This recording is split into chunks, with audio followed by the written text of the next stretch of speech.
Bismillahirrahmanirrahim. Assalamualaikum warahmatullahi wabarakatuh. Alhamdulillahi rabbil alamin. Wabihi nasta'inu ala umuri dunya waddin. Wa sallallahu ala nabiyyina Muhammadin wa ala alihi wa sahbihi ajma'in. Amma ba'd. Kita panjatkan puja dan puji syukur kehadirat Allah tabaraka wa ta'ala.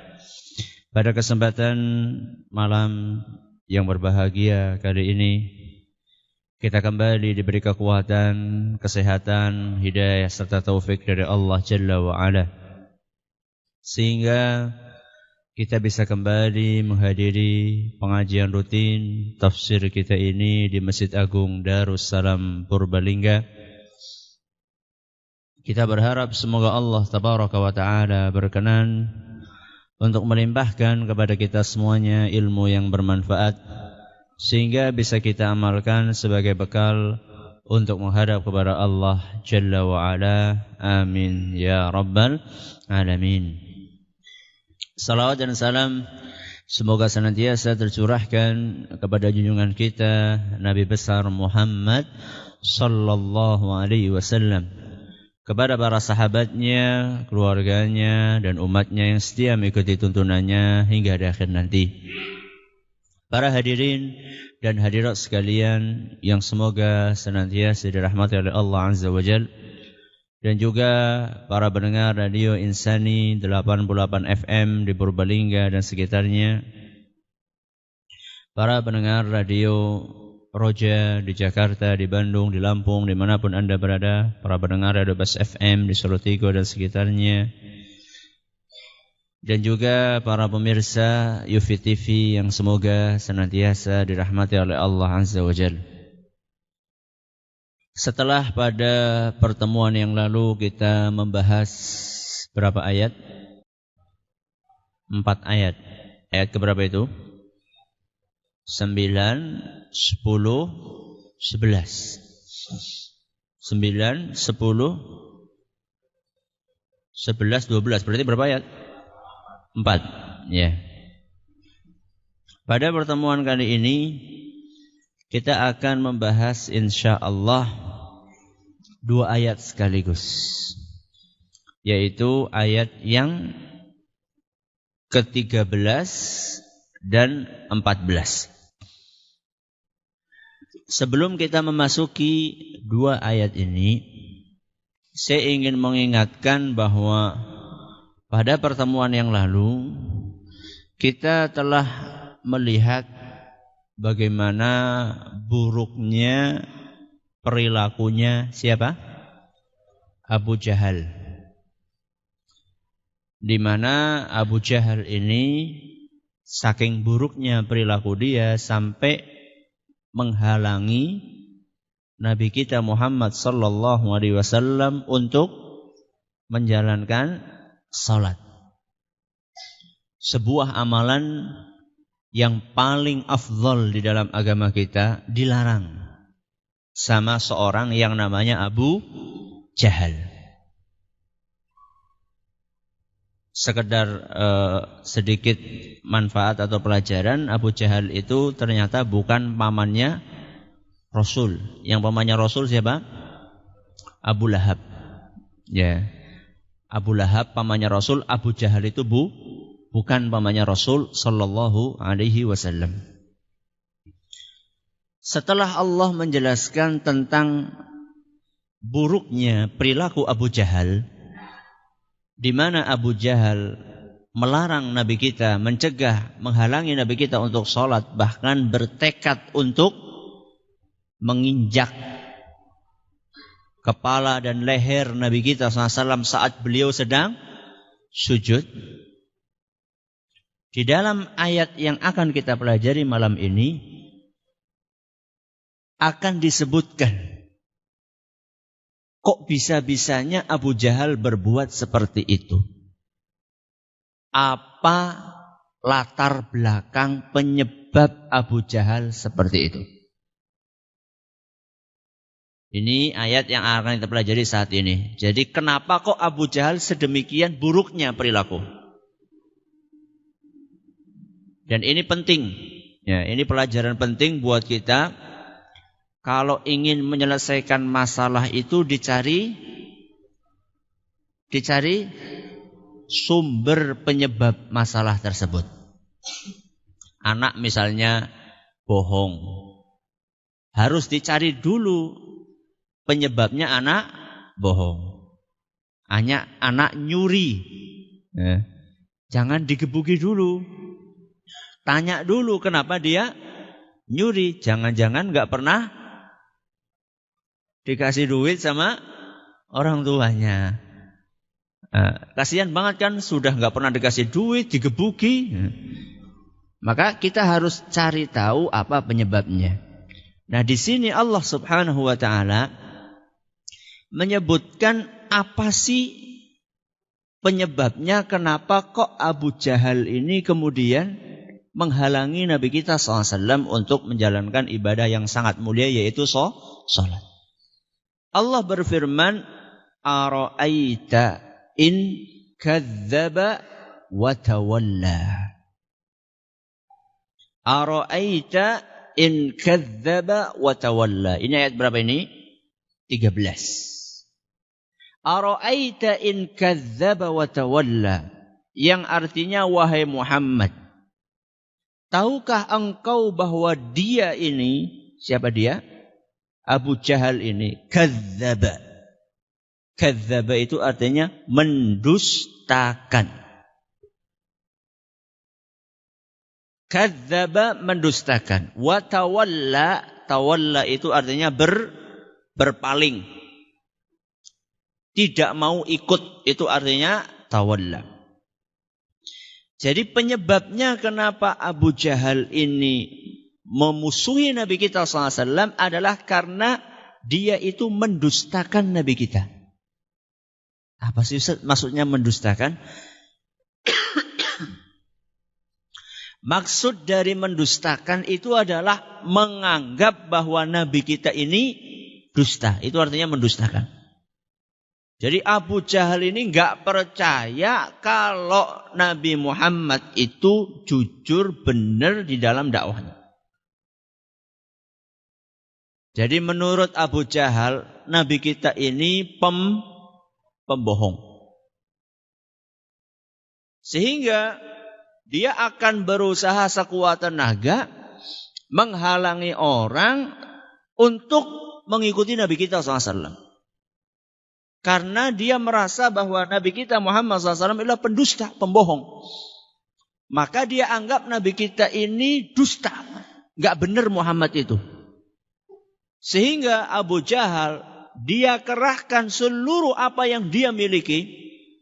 Hartanya, kemudian keluarganya, kedudukannya, apapun yang dia miliki, dia kerahkan untuk menghalangi Nabi kita Muhammad sallallahu alaihi wasallam, untuk menghalangi para manusia mengikuti Nabi kita Muhammad sallallahu alaihi wasallam.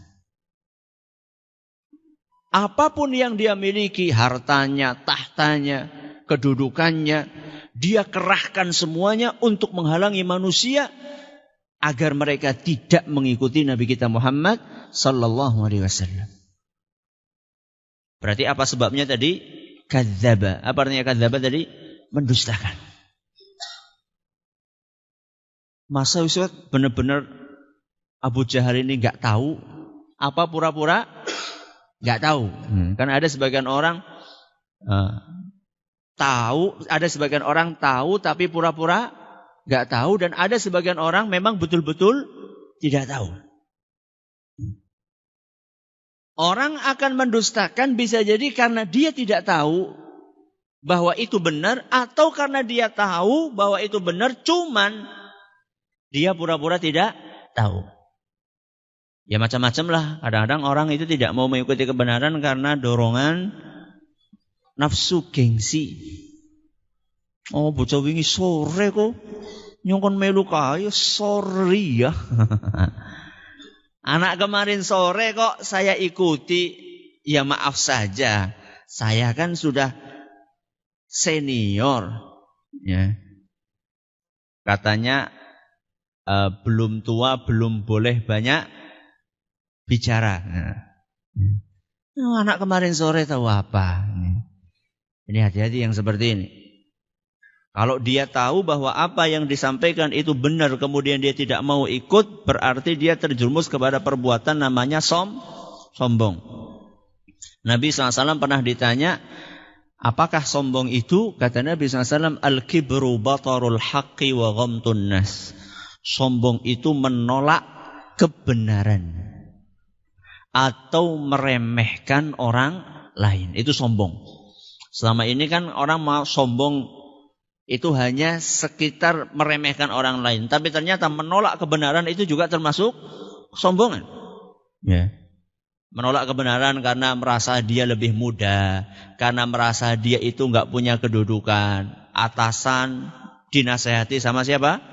Bawahan. Kepala sekolah dinasehati sama guru biasa.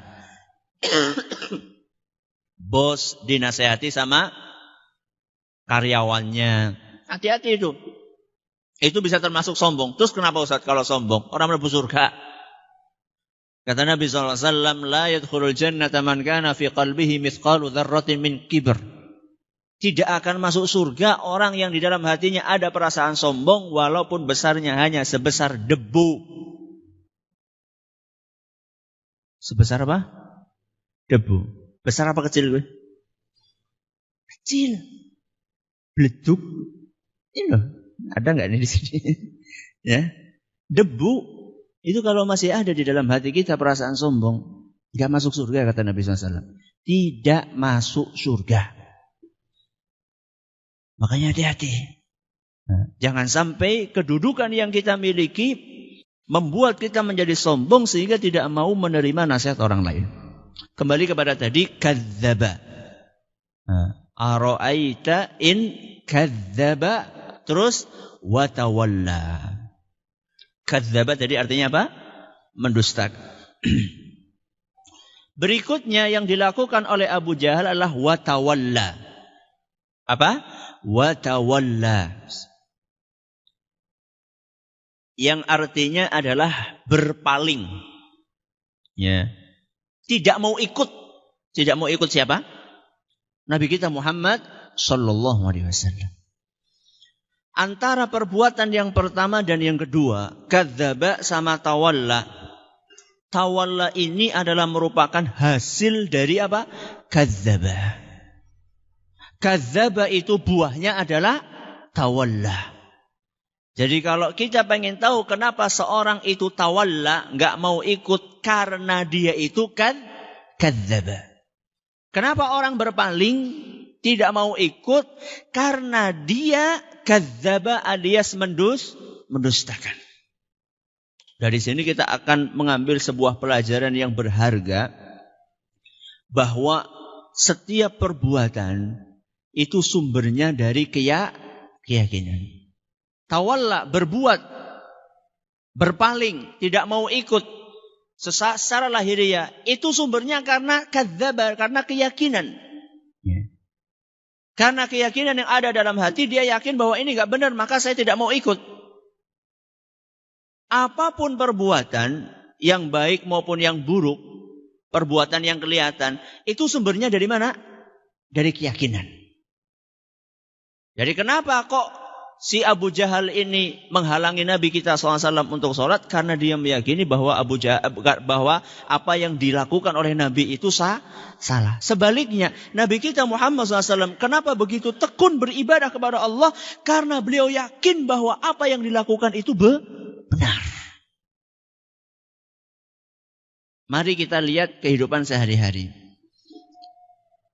Betapa banyak orang yang melakukan perbuatan-perbuatan, entah itu baik atau buruk, sumbernya karena keyakinan. Dari sini, kalau kita ingin meluruskan suatu perbuatan, sebenarnya kita awali dari apa dulu? Dari keyakinannya dulu. Kadang-kadang kita heran kan, kok iya ya, masih ada orang di zaman ini yang suka pergi kemana? Dukun. Kok masih ada ya orang di zaman ini yang masih percaya jimat. Kok masih ada ya orang di zaman ini setiap malam Jumat Kliwon atau Jumat Apa sih biasanya? Selain Jumat Kliwon apa ya? Sajen itu Jumat apa? Oh, Selasa Pak? Kliwon. Kok tahu? Jere. Atau mantan. Kalau mantan alhamdulillah. Mantan berarti sudah apa? Sudah tobat. Alhamdulillah. Selasa Kliwon atau Jumat Kliwon, kok ada ya orang sampai saat ini masih suka nyajeni. Mungkin kalau panjenengan lagi jalan-jalan di sekeliling pohon mana? Pohon ringin, mungkin masih nemu di situ ada apa? Ada menyan, kemudian ada bunga, macam-macam. Kadang-kadang kita heran ya. Yang namanya pengajian di saat ini kan sudah luar biasa, di mana-mana ada pengajian. Sarana pengajian juga banyak, ada radio, ada televisi, ada majalah, ada buku. Ya, kok bisa-bisanya ya orang masih percaya yang seperti itu? Ya, kok dia masih suka memberikan sesajen? Kok dia masih percaya keris? Ya, kok dia pergi ke kantor yang dibawa apa? Keris. Coba sekarang bayangkan ya, bayangkan ada seorang pejabat memberi sambutan. Kemudian dia menyelipkan apa? Keris dan bajunya bukan baju apa namanya? Bukan baju adat, bukan pakai jarit, bukan pakai apa. Biasanya kan kalau baju adat itu kadang-kadang itu cuma untuk jadi aksesoris ya. Enggak, ini bukan aksesoris ya. Dia sudah pakai jas lengkap, pakai dasi, kok ada kerisnya. Itu kan orang lucu temen. Kok masih percaya gitu loh dengan yang seperti itu. Dan kalau orang yang seperti itu kemudian ditegur, dinasehati, dikatakan kepada dia itu adalah perbuatan syirik, gimana? Wah, mencak-mencak itu. Ya, bisa marah besar. Kok kenapa? Ya. Kenapa di zaman ini, atau bukan hanya di zaman ini, dari dulu masih ada orang yang melakukan seperti itu, dan kalau diingatkan sulit untuk menerima? Jawabannya apa? Karena ada keyakinan. Apa keyakinannya Ustadz? Macam-macam. Keyakinan bahwa yang dia lakukan itu benar. Bahwa yang dia lakukan itu bisa mendatangkan keberkahan, bisa menghilangkan mara bahaya, bisa mencegah dia dari orang-orang yang tidak suka. Pergi ke dukun, katanya nyaleknya biar jadi, dan seterusnya. Masih ada keyakinan di dalam hati. Selama keyakinan itu belum dirubah, ya selama itu perbuatan dia akan mengikuti keyakinannya. Lah terus bagaimana caranya Ustadz? Caranya dirubah keyakinannya. Jadi supaya dia meninggalkan berbagai perbuatan-perbuatan menyimpang tadi, maka yang pertama kali digarap adalah keyakinan. Bagaimana Ustadz? Kita jelaskan kepada dia bahwa satu-satunya yang menentukan keselamatan, menentukan rizki, menentukan keberhasilan, menghindarkan dari mara bahaya, itu semuanya hanyalah siapa? Allah.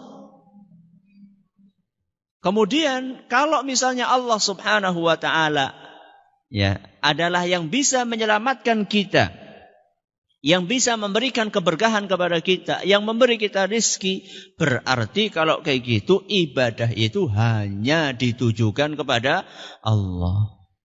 Ini dulu yang kita tanamkan kepada orang tersebut. Inilah yang namanya penanaman akidah. Mungkin sering dengar ya akidah, tauhid. Ya itu yang namanya tauhid. Jadi kalau misalnya kita ingin, ya mungkin barangkali masih ada di antara orang tua kita loh. Gak jauh-jauh. Jangan-jangan masih ada di antara orang tua kita yang masih dengan setia menyediakan bunga 7 rupa di malam tertentu, ya, atau ngumpulkan air dari 7 sumur apa mata air? 7 sungai atau mata air atau sendang, ya. Mungkin orang tua kita sendiri. Atau mungkin juga kakek kita, atau mungkin tetangga kita, atau mungkin rekan kantor kita. Kalau kita ingin supaya dia meninggalkan perbuatan-perbuatan itu, harus dirubah keyakinannya dulu. Dan merubah keyakinan itu gampang apa susah? Susah. Berarti kalau susah itu butuh waktu, butuh proses, butuh perjuangan, butuh bolan-balen. Apa bolan-balen? Perlu diulang-ulang. Perlu sering untuk diulang, diingatkan masalah itu dan dengan cara yang baik. Bukan ujuk-ujuk langsung datang memvonis gue itu raulih syirik mbahmu apa? Itu kira-kira jawabannya nanti. Kira-kira kalau tahu-tahu kita datang langsung seperti itu. Kenapa? Keyakinan. Orang bisa tawalla karena apa tadi? Kadzdzaba. Ya. Orang bisa meninggalkan sesuatu, melakukan sesuatu karena ada keyakinan yang ada dalam hatinya. Dan inilah yang dilakukan oleh Nabi kita Muhammad sallallahu alaihi wasallam ketika beliau mengubah masyarakat jahiliyah. Pada zaman jahiliyah ada syirik enggak? Gudange syirik jahiliyah. Jimat, kemudian berhala, sesajen, ya, dukun. Pada zaman itu tuh setiap kampung itu ada dukunnya sendiri. Dan setiap kampung ada berhalanya sendiri. Dan mereka ada yang memang kerjaannya, ya, kalau pergi kemana-mana itu yang dicari itu adalah batu-batu keramat. Nah, kena gue. Batu keramat, bukan batu indah. Ya, kalau batu indah ya enggak apa-apa lah kalau sekedar untuk aksesoris, ya. Tapi kalau kemudian diyakini macam-macam ya enggak boleh, ya. Jadi gudangnya pada zaman musyrikin jahiliyah, gudangnya kok bisa Nabi kita sallallahu alaihi wasallam sukses merubah generasi yang tenggelam di dalam kesyirikan itu tidak sampai 1/4 abad.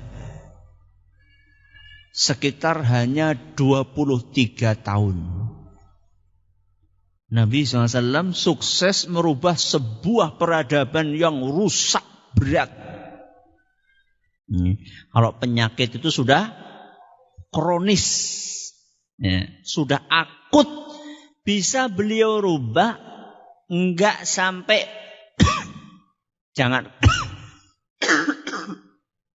jangankan 1 abad, setengah abad aja enggak, 1/4 abad aja enggak.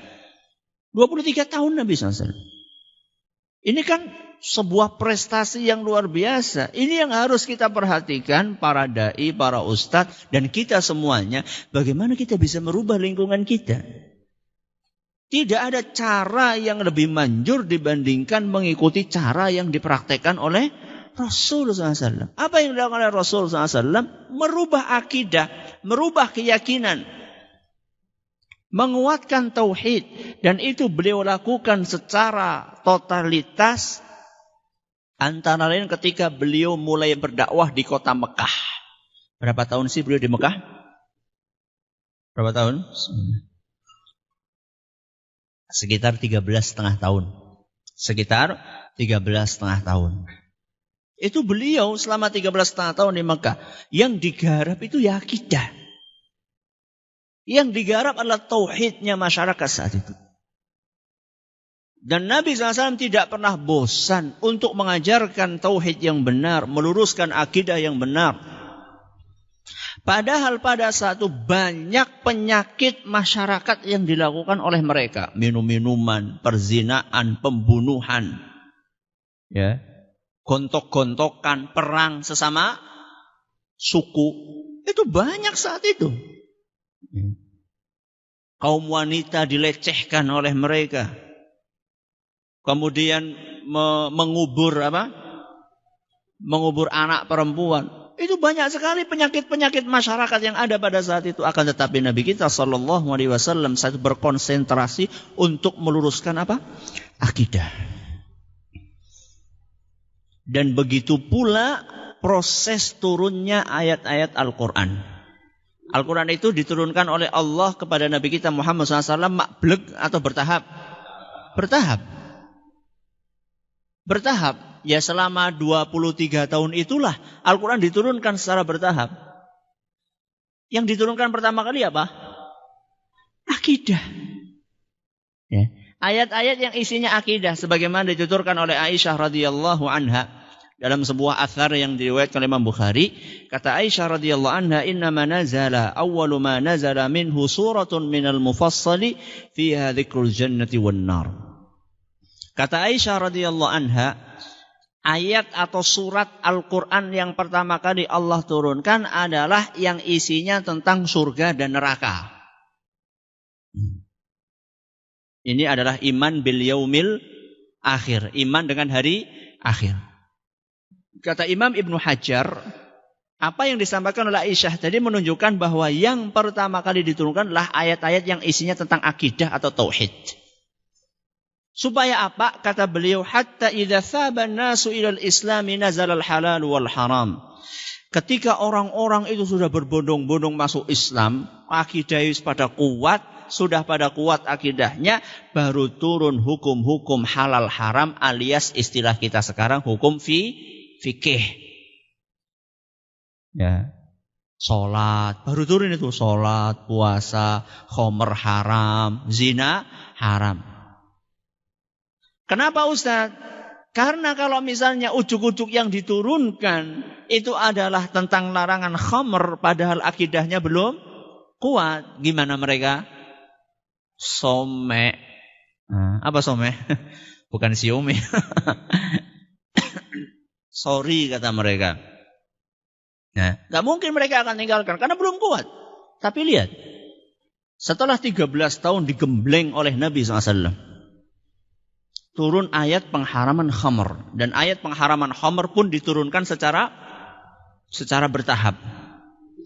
Ketika turun ayat yang tegas mengharamkan khamr, dan itu terjadi di suatu siang ketika saat turunnya ayat itu ada sebagian sahabat yang sedang asyik bermabuk ria. Karena memang belum turun ayat yang mengharamkan. Kalau sekarang sudah turun ya, nanti dikiranya masih boleh. Sudah turun, dari dulu sudah turun. Nah pada saat itu belum turun. Lihat apa reaksinya para sahabat.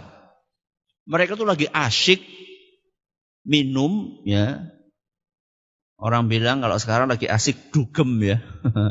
Lagi asyik minum, tahu-tahu ada utusan Nabi SAW yang mengatakan ala innal khamra qad hurrim. Ketahuilah wahai kaum muslimin bahwa mulai detik ini khamr hukumnya haram. Titik. Gitu aja nyampaikannya. Orang pentungan, orang gawa apa maning? Ya, enggak bawa samurai, enggak, gitu aja. Ala innal khamra qad hurrim. Ketahuilah bahwasanya mulai detik ini khamr hukumnya haram. Mereka lagi asyik ini, lagi asyik. Apa? Apakah mereka balangi yang mengingatkan itu dengan botol? Tidak sama sekali. Langsung oleh mereka. Yang tersisa di gelas, yang tersisa di botol itu mereka buang. Bahkan ajaibnya, menakjubkannya juga, yang ada di mulut mereka. Jadi mereka kan sudah kadung minum. Ya, jadi ketika ada pengumuman itu, ketika ada pengumuman ngepasi, ada ya sebagian yang sedang minum. Ada orang woro-woro kan minumnya berhenti kan? Apa ini pengumuman apa? Ini masih ada di mana? Mulut. Ketika dia dengarkan baik-baik, ini dia mabuk kayak urung pati apa? Jadi esi mandan masih agak sadar mungkin ya. Dia dengar. Begitu dia tahu itu adalah haram, khamar itu haram, yang di mulut ini pun langsung mereka muntahkan. Langsung mereka keluarkan dari mulutnya. Padahal kan bayangkan, sudah di mana? Mulut kan tinggal ngeglek kan. Sana wong kan eman-eman temen. Ibarat orang ngerokok itu dapat apa? Baru dapat setengah kan ya. Lu eman-eman temen dibuang lah, simpen di situ lah. Enggak ada. Para sahabat itu tidak ada. Pokoknya begitu ada larangan dari Nabi SAW melalui yang bersumber dari Allah Subhanahu wa taala, tidak pakai banyak alasan. Haram langsung ditinggalkan. Kenapa bisa seperti itu? Kenapa tadi? Sudah digarap akidahnya. Makanya kalau ingin merubah ya perilaku yang tidak baik, digaraplah hatinya terlebih dahulu. Makanya Nabi SAW, akidah itu kan tempatnya di mana? Di hati. Makanya Nabi SAW mengatakan di dalam tubuh itu ada segumpal daging. Kalau segumpal ini benar maka akan benar seluruhnya. Kalau rusak akan rusak seluruhnya. Itulah hati. Hati itulah akidah yang ada di dalamnya. Sudah. Ara'aita in kadzdzaba wa tawalla. Ini ayat keberapa tadi? 13.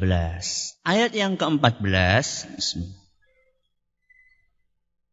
Allah mengatakan, alam ya'lam bi annallaha yara. Apa artinya? Tidakkah dia tahu bahwa sesungguhnya Allah itu melihat. Melihat apa? Melihat apa? Melihat semua perbuatan kita. Melihat semua perbuatan kita. Jadi di dalam ayat ini Allah mengingatkan para manusia tentang adanya pengawasan. Pengawasan dari Allah. Pengawasan terhadap setiap gerak-gerik manusia. Setiap perbuatan manusia. Yang baik maupun yang jelek. Makanya Allah Subhanahu wa ta'ala salah satu namanya Al-Basir. Apa Al-Basir? Yang maha melihat. Jadi Allah Subhanahu wa ta'ala melihat setiap yang kita kerjakan, yang baik maupun yang jelek. Terus kenapa Ustaz kalau dilihat sama Allah? Apa Allah sekedar melihat? Enggak. Setelah melihat Allah akan memberikan ganjaran. Ya. Orang yang melakukan amal soleh akan diganjar dengan pahala. Orang yang melakukan amal yang buruk akan diganjar dengan siksa. Apa manfaatnya Ustaz? Apa manfaatnya kita mengingat pengawasan Allah? Ada nggak manfaatnya kita menyadari pengawasan Allah? Ada nggak? Oh, banyak sekali manfaatnya. Minimal 2. Jadi orang itu merasa diawasi oleh Allah, manfaatnya 2. 1, akan bersemangat ibadah. Yang kedua, akan hati-hati untuk melakukan perbuatan maksiat. Jadi kalau misalnya kita kok merasa kok aku ibadah kok angel temen ya, lebih sering semangatnya dibandingkan awang-awang aneh, ya. Maka lihat ini. Salah satu cara untuk memotivasi kita beribadah kepada Allah Subhanahu wa taala, kita senantiasa merasa dilihat, diawasi sama Allah. Makanya orang yang merasa diawasi oleh Allah Subhanahu wa taala dalam beramal, dia tidak nunggu dilihat sama orang.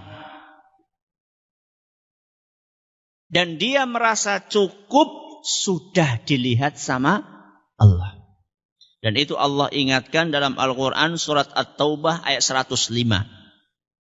Dalam surat At-Taubah ayat 105 Allah Subhanahu wa taala berfirman, "Wa qul i'malu." Kata Allah, beramallah kalian, fasayarallahu amalakum. Allah akan lihat amalan kalian. Jadi kalau mau beramal itu enggak usah nunggu ada orang. Kadang-kadang kan ada orang, Masya Allah kalau di masjid, kok belum sunnah? Ya urung ana wong.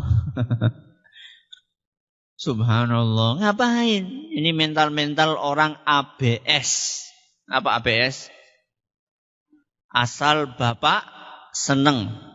Jadi kelihatan rajin itu kalau ada bos, ada atasan, ada majikan, ada mandor.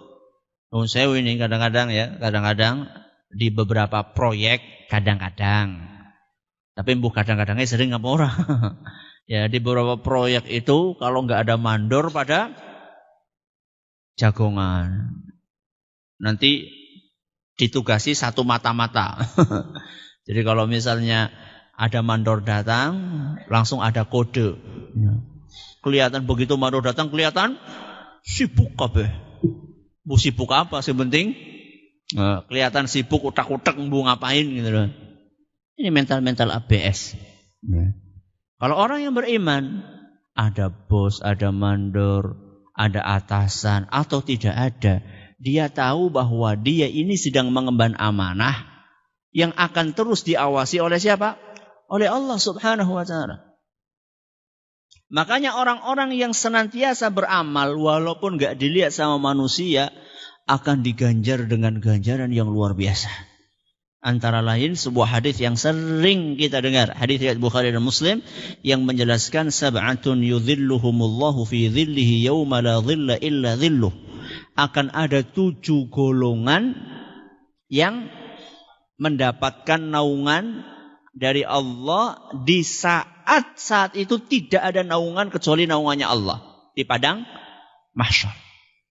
Yang matahari didekatkan satu mil ya, di atas kepala kita. Ada orang-orang yang mendapatkan naungan dari Allah Subhanahu wa taala 7 golongan. Golongan yang ke-7 kata Nabi sallallahu alaihi wasallam, wa rajulun dzakarallaha khalian fafadat ainahu. Golongan yang ke-7 adalah orang yang mengingat Allah sampai meneteskan air mata di saat tidak ada orang lain, alias sedang sendirian. Golongan yang ke-7 inilah salah satu dari 7 golongan yang akan mendapatkan naungan dari Allah Subhanahu wa taala. Enggak ada orang tapi bisa nangis. Alias beramal walaupun tidak dilihat oleh orang. Kenapa? Karena dia yakin bahwa yang akan memberi ganjaran itu siapa? Allah. Manusia yang melihat kita beramal itu nggak bisa ngasih apa-apa. Wah, Ustaz, kayak gitu kelihatannya sulit, Ustaz. Iya, makanya itu derajat yang paling tinggi. Jadi kepatuhan beragama seorang itu berkelas-kelas. Yang paling tinggi itu namanya ihsan. Nengi sore apa? Di bawahnya ihsan apa? Iman. Di bawahnya iman apa? Islam. Ada muslim, ada mukmin, ada muhsin. Perbuatannya ada Islam, ada iman, ada ihsan. Nyong jenenge ihsan Ustaz udah jenenge. Amalannya apa itu ihsan? Ya, Nabi SAW pernah ditanya, mal ihsan? Wahai Rasul, ihsan itu apa? Kata Nabi SAW, an ta'budallaha ka'annaka tarahu. Ihsan itu adalah engkau beribadah kepada Allah seakan-akan engkau melihat Allah. Jadi sholat itu, kita sholat seakan-akan kita melihat Allah. Bukan kita melihat, seakan-akan melihat Allah. Jadi betul-betul serius. Betul-betul totalitas di dalam beribadah. Fa in lam takun tarahu fa innahu yaraka. Seandainya engkau tidak bisa seperti itu, maka berusahalah menghadirkan perasaan bahwa Allah itu melihatmu. Wah, itu gimana Ustaz bisa sampai itu? Latihan. Harus apa? Latihan. Latihannya gimana Ustaz? Latihan beramal sembunyi-sembunyi. Berusahalah punya amalan yang gak usah dilihat sama orang lain. Contoh sedekah. Sedekah gue rosah, datangkan nunggu wong. Jadi misalnya panjenengan datang ke masjid, awal pertama kali datang, ada kotak di situ, langsung apa? Masukkan. Itu latihan. Latihan beramal tidak dilihat sama orang. Ya, ada batu di tengah jalan, sepi, nggak ada orang, singkirkan. Rasa nunggoni ana wong liwat, rasa. Apalagi sambil nyingkirkan, sambil selfie.